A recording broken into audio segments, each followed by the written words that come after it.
Not Alike by SaintAbsol. We are not the same as your kind. That is not a generalization. We are fundamentally different than ponies, or things like ponies, or even from dragons.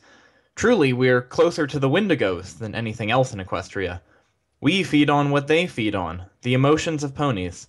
But the Wendigos were foals, only focusing on one emotion of the spectrum, and one that was doomed to either fade in time or destroy the source that spawned it.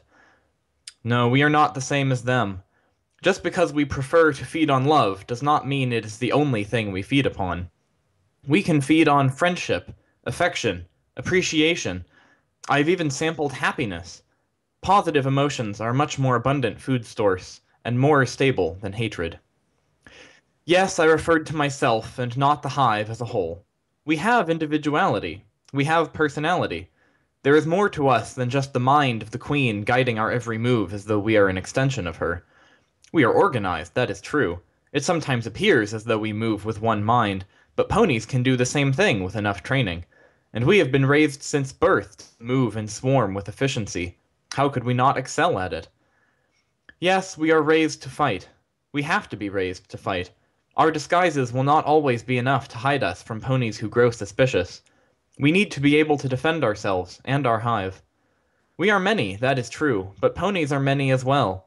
Bring enough of them to Canterlot, and it would be as if we had returned, most likely with greater numbers. It is only because we are all so similar that it appears as though we are without individuality. I am aware of the contradiction. I have spent the last few moments talking about how similar we are to ponies, yet I started by saying that we are not. Fine, I will acknowledge there is a certain measure of similarity between our kinds, but that does not make us close to what they are.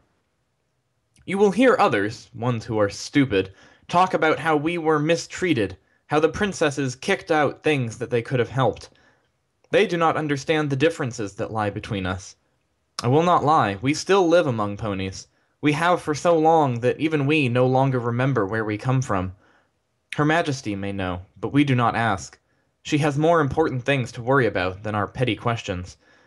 However, the simple fact is, we drain ponies of something that they hold valuable in a way that leaves them physically affected. It is not that we enjoy it. Usually it is something that we simply must do. While we can still taste some of the foods that ponies and other things eat, we do not gain sustenance from them. We must devour the emotions of what is around us to live. Do not take us for a plague. We have lived alongside ponies far too long for us to merely be overgrown Paris-brights. We may drain ponies, but we do not kill unless we have to. It is pointless to destroy a food source, after all. We can even live among them long term without any danger to them. I've even heard of some changelings expressing affection for some of the ponies that they fed off of. Yes, as shocking as it is, we can feel our own emotions. No, we cannot feed off of our own emotions.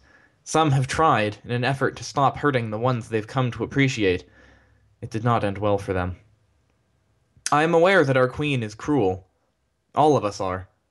I make no excuse for her, and I will not say that she does not have one. But I do not know if there is one.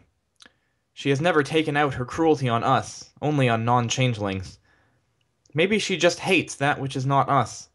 Maybe she once held affection for something that was not one of us and suffered for it in some way. As I said, I do not know the reason she enjoys the suffering that she causes, if there is one. I only know that to us she has always been fair and just. No, that is not the norm, but it is close. Though not as bad as her, many of us only view ponies as a source of emotions to feed upon, with some of us emulating our queen and enjoying the suffering that we can sometimes cause them.